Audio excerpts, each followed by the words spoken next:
Испытай меня, Боже, и узнай сердце мое. Испытай меня и узнай помышления мои.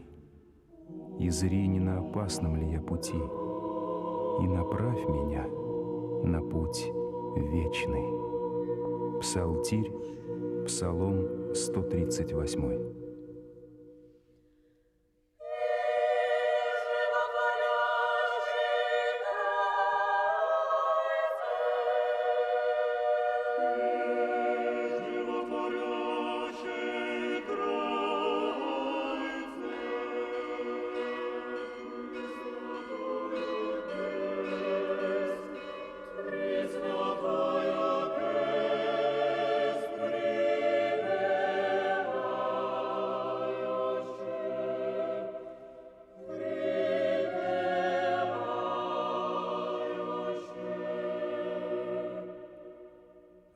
Октября 1935 года был арестован и заключен в Могилевскую тюрьму архиепископ Могилевский Павлин, в миру Петр Кузьмич Крошечкин. При аресте ему было предъявлено обвинение в создании контрреволюционного подполья из числа служителей религиозного культа и активных церковников. На все вопросы следователей архиепископ Павлин отвечал: «Виновным себя не признаю». Церковь считает и знает, что противостояние добра и зла, естественно, это не 100 лет назад началось, и даже не 1000. Противостояние добра и зла восходит к самому началу создания людей, и грехопадению, и дальнейшей истории всего человечества, когда противостояние добра и зла принимало самые различные формы.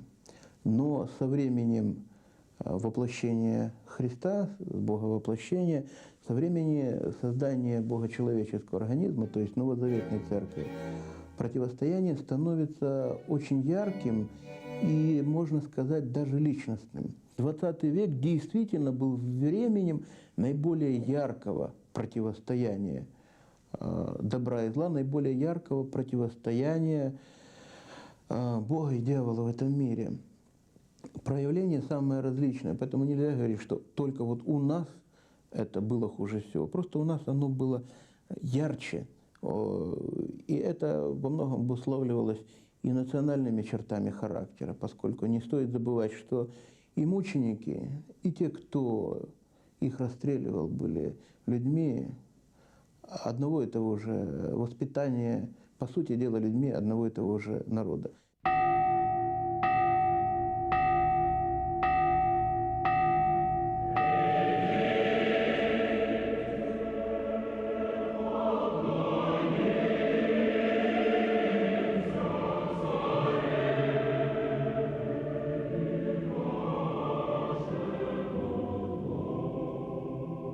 Русская, да вообще православная церковь, вся ее история содержится на Священном Писании и на Божественном предании.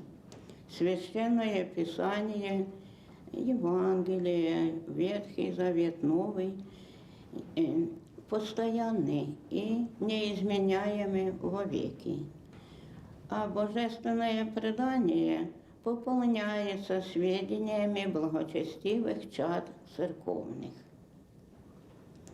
В Святом Евангелии Господь наш Иисус Христос поучает нас истинам такой нашей земной жизни.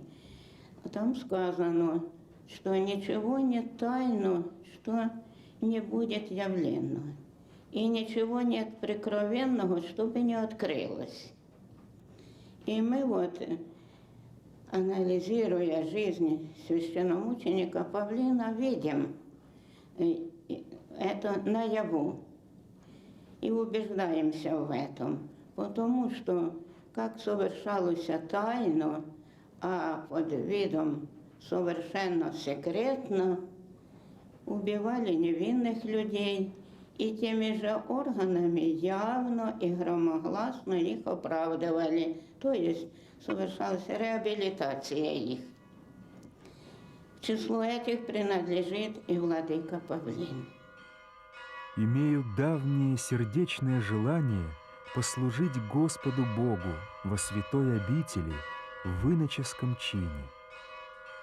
Написал 27 января 1910 года 30-летний послушник Петр Крошечкин в прошении на имя настоятеля Московского Новоспасского монастыря.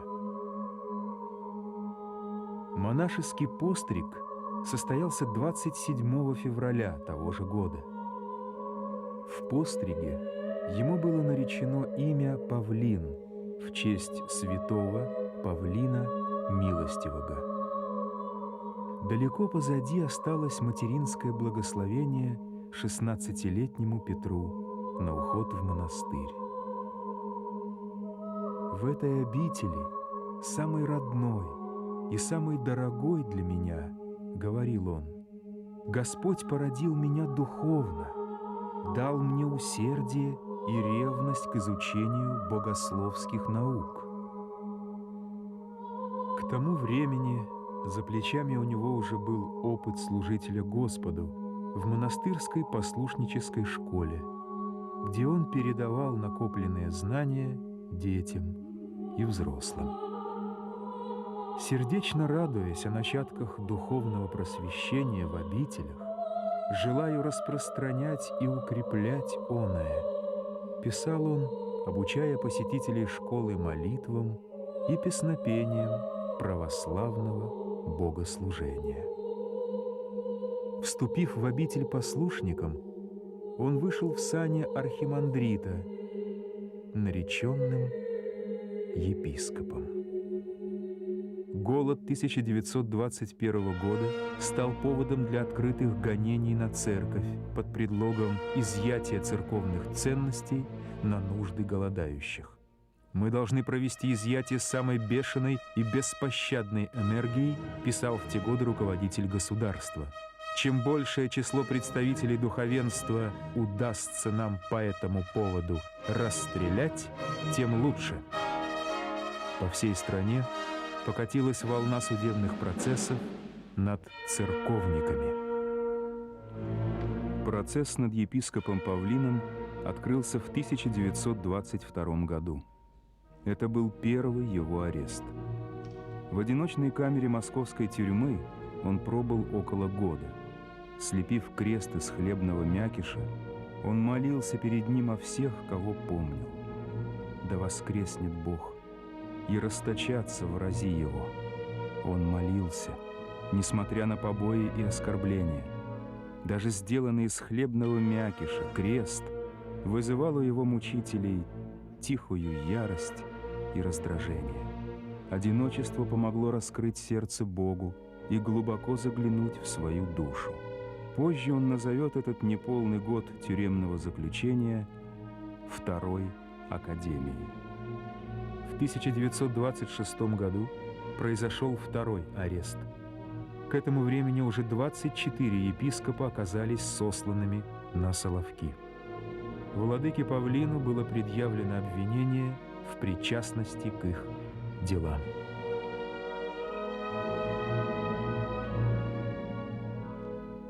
В церковно-археологическом кабинете Новоспасского монастыря есть материалы, посвященные новомученикам, тем, кто в разные годы был наместником Новоспасского монастыря. И среди них архиепископ Павлин, святитель Павлин Крошечкин, который в нашем монастыре проживал почти 20 лет, 1904 года.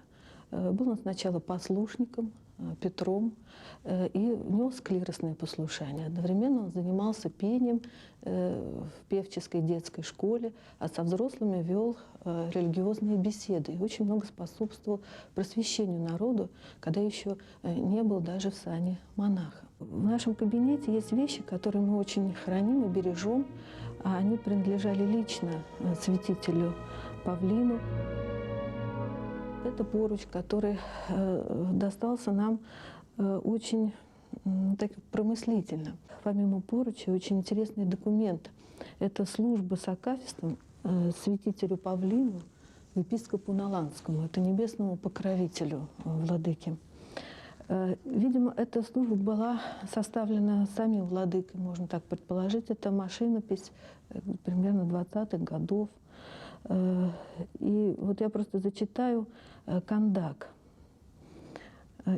«Избранниче Божий, святителю Павлине, пастыри славное украшение страждущих светлая отрада, нищих богатства и в горькой нужде сущих утешения, узников надежда и грешных исправления. Озари нас лучами любви Твоей зовущих, радуйся, Павлине, святителю милостивый». То есть вот указание в первой же молитве, обращенной к святителю, надежда узников, уже говорит о том, что это документ вот тех самых страшных лет. После освобождения он получил назначение в Пермь, а затем в 1930 году был отозван в Калугу. Его сопровождала престарелая мать. В печали и радости она всегда была рядом, делила с ним нужду, шла за ним по епархиям. Живя в Калуге, владыка Павлин, как и всегда, всем помогал. Давал деньги, продукты, что было. Всему радовался, всех любил. Имел сердце, милующее всякую тварь. Кормил рыбок в пруду, не забывал о бездомных кошках. По воспоминаниям, никто никогда не видел его в гневе. Воспоминания такие фрагментарные, но очень много говорящие вообще о характере владыки, поскольку он, в отличие, скажем так, от большинства архипастырей того времени, не принадлежал к духовному сословию, ведь он был из крестьян, и даже в своем архиерейском сане он сохранял такую простоту в обращении с людьми и в, собственно, личном поведении. И вот воспоминания касаются того времени, когда он еще жил в домике на Оке внизу и ходил часто по городским храмам, и притом ходил пешком, а вот этот как раз подъем с Оки до этого храма, он шел по улице, ну не сказать заболоченной, а постоянно там грязь была, как рассказывал этот дедушка. А владыка, человек был простой, в средствах стесненный, и поэтому всегда, когда он к этому храму ходил, или ходил куда-то дальше в город, где уже была мощенная мостовая, он шел в лаптях, и даже если шел в другой храм, то на приступочках у этого храма, там видно, как они идут, он присаживался, снимал лапти, обувался в сапоги и шел либо в храм, либо в этот же, либо продолжал свое шествие к другому городскому храму, где он в это время собирался помолиться, потому что он ходил по разным городским храмам, часто в будние дни, ходил и к духовенству в дома заходил, беседовал о различных, часто просто житейских нуждах. И как раз вот первая остановка в городе всегда была здесь. Всегда люди знали, что можно там к владыке подойти и какие-то вопросы свои выяснить. Кто-то из людей, из благочестивых людей и приехал из деревни и решил прийти, знал, что владыка будет служить сегодня в Смоленском храме, храм на Смоленской дороге, в Смоленском храме, и решил прийти к службе чуточку пораньше. Пришел и смотрит, какой-то мужичонка сидит, переобувается на ступенях храма. И говорит, тут владыка сейчас придет, что тут расселся. Вот, а потом уже заходит в храм, смотрит, этот мужичонка и служит. Калугу он покидал с тяжелым сердцем. Дорога вела его в Могилев. Перед отъездом, как будто предвидя, что ожидает его в будущем, владыка Павлин часто повторял: «Наш путь — крестный путь, ссылка, тюрьма, смерть. В конце жизни мы скроем себя от мира».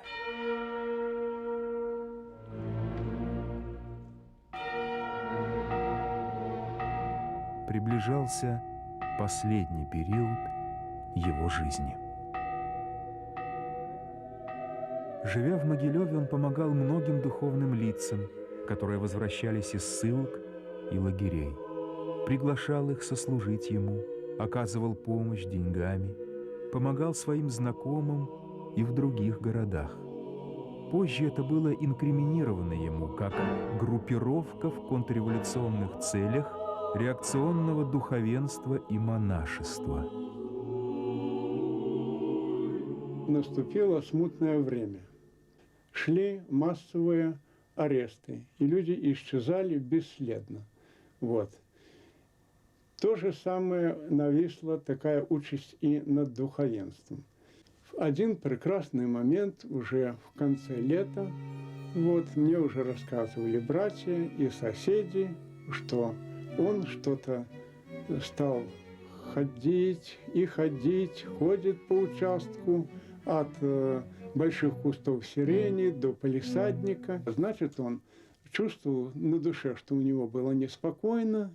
Потом, когда уже с ним были разговоры, стали проходить, спрашивать. Люди в штатском, но сразу видно, что это не простые люди. Как владыку арестовали, я расскажу.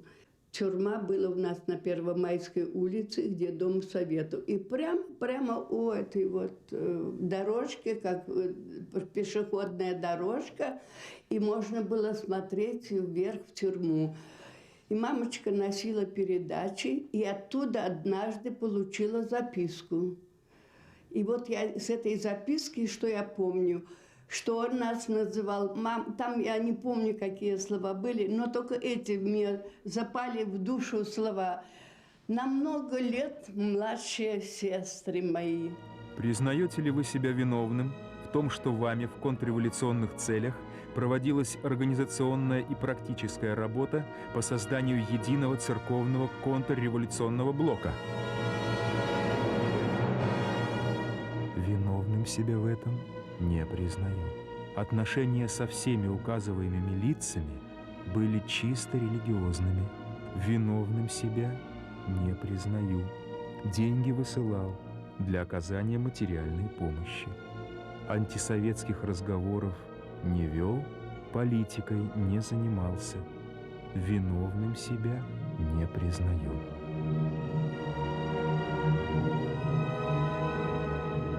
Его ждали 10 лет мариинских концлагерей. Протокол допроса его показывали то, что он держался необыкновенно стойко. Он ни в чем не предал ни своих товарищей, не оговорил. Более того, он всегда старался как бы быть правдивым. Он нигде ни словом, ни полусловом, ни даже намеком не отказался от Христа. Он был человек достаточно умный, и он даже пытался как бы говорить своими вот учителем на их языке. Он говорил, что когда ему запрещали служить молебен, а вокруг него, вот в последнем его месте пребывания в Сиблагере, образовалась целая группа людей, бывших священнослужителей. Но они не бывшие, они были на самом деле священнослужители, они вели себя очень как бы стойко. Они служили молебны перед выходом на работу. Они никогда не работали в праздники, тем более в Пасху. И владыка Полюбный, как был бы идейным руководителем, он говорил, что вот в Сталинской конституции написано, что значит, свобода вероисповедания. Вот мы это используем. Хотя он прекрасно знал, что Сталинская конституция, в общем-то, насквозь была лживой по отношению к церкви.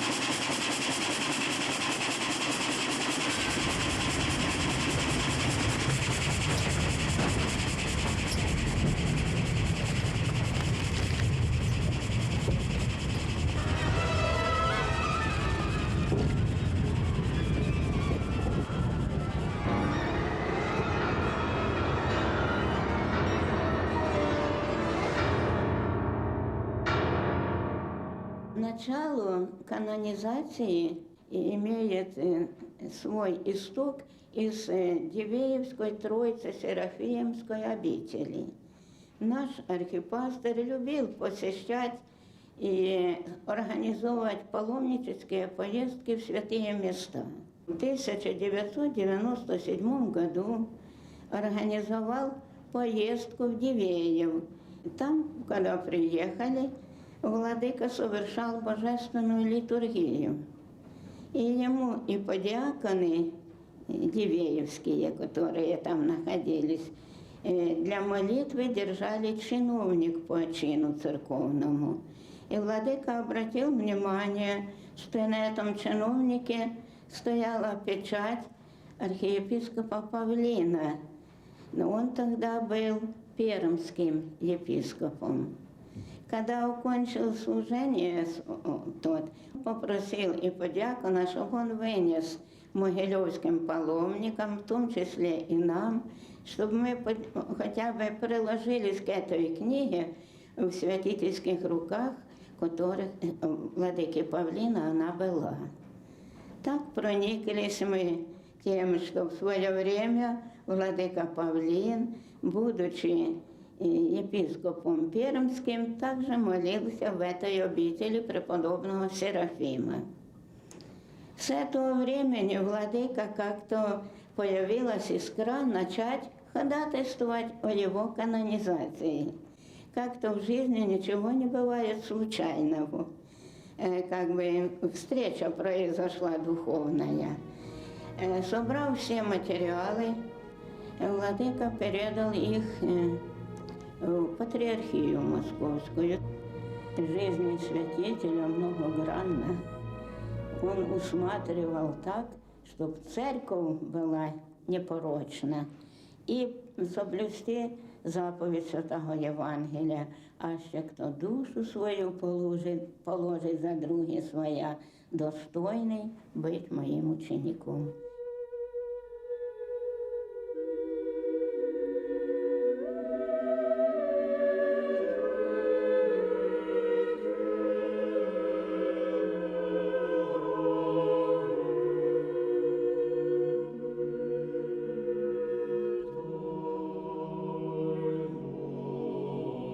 Будьте почтительны ко всем людям. Да дарует вам Господь жизнь сообразно вашим духовным и телесным силам. Что вспомнилось владыке Павлину в его последний час земной жизни?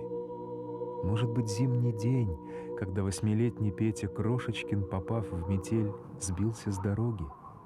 Он почувствовал, что замерзает, начал молиться, и Господь услышал его. До него донесся звук колокольчика, проезжающей кибитки. Кто знает, может быть, и в последнюю секунду жизни он услышал этот колокольчик из детства.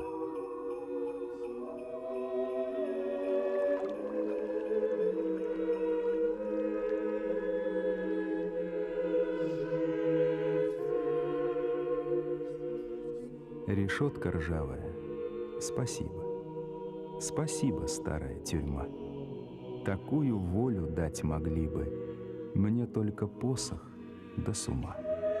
Мной не владеют больше вещи, все потемняя и глуша, но солнце, солнце, солнце блещет, и тихо говорит душа. Уж я не бьюсь в сетях словесных, ища причин добру и злу, но в ожидании тайн чудесных надеюсь, верю и люблю.